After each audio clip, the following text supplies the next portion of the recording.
Hello, welcome back to Kim Reads as we continue with the story of my life. Chapter 3, A Lengthy Trip.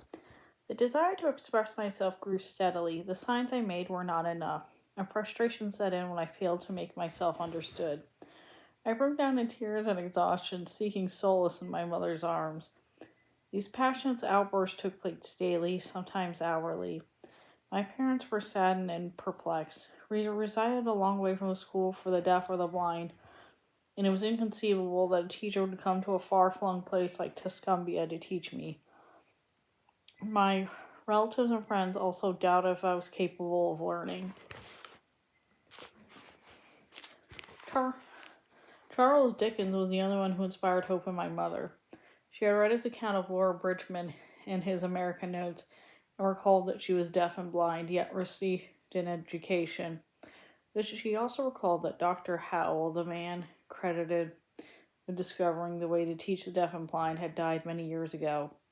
But had his methods died with him as well? Even if they hadn't, how was it possible for a little girl in a remote town in Alabama to avail them?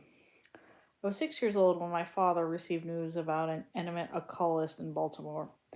He was supposedly a miracle worker, and my parents resolved to take me to Baltimore to see if I could be treated.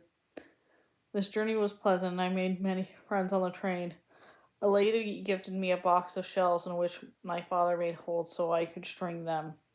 This kept me happily engaged for a long time.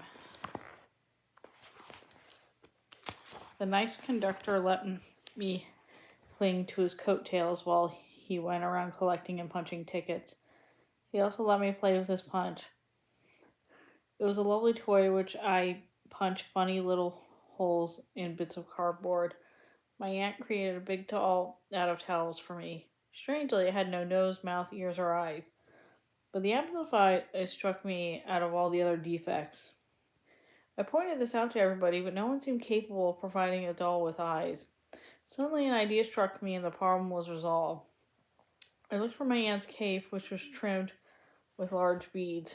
Pulling 2 beads off, I communicated to her that the be sewn on my doll. After this was achieved, my joy knew no bounds. Then I lost interest in the doll. Dr. Chisholm received us warmly in Baltimore, but regretted after expecting me that he could do nothing. He stated I could be educated and referred me to Dr. Alexander Graham Bell of Washington. He would be able to provide with information on schools and teachers for deaf and blind children, he said. We arrived in Washington and met Dr. Bell. I felt the warmth and kindness of Dr. Bell that had endeared him to so many hearts, just as his wonderful achievements had made him famous. I inspected his watch he had for me on his knee. He made me strike it. I loved him as he understood all my signs, but I had no clue that this was the interview that would help me walk through the door of darkness into light, and from seclusion to knowledge. My father was advised by Dr. Bell to write to Mr. Anagnos, director of the Perkins Institute in Boston.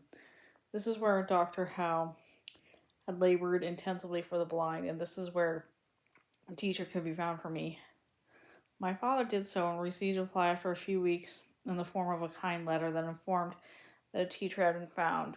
In the summer of 1886, but Miss Sullivan arrived only the following March. This is how I emerged from Egypt and stood before Sinai. A divine power blessed me with magical vision to witness the wonders of the world.